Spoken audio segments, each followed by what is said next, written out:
पैसे को सबसे पहले अलार्म क्लॉक में डालिए और सो जाइए। अगर सुबह अलार्म बजा और आप नहीं उठे तो टाइम स्टार्ट हो जाएगा और टाइम खत्म होते ही नोट रेजर से पास होकर फट जाएगा और जब आप उठेंगे तो भारी नुकसान हो चुका होगा। तो क्या आप ऐसा अलार्म क्लॉक लेना पसंद करेंगे? तो चलिए शुरू करते हैं। नोट निकाल कर फिर सो जाऊंगा।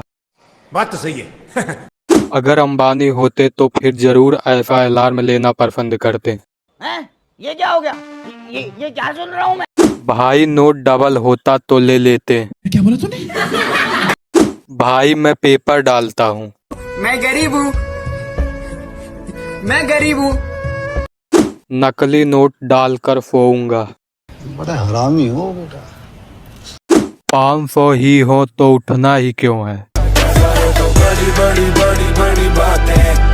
लेकिन डालने के लिए पैसा भी तो होना चाहिए। ये गरीब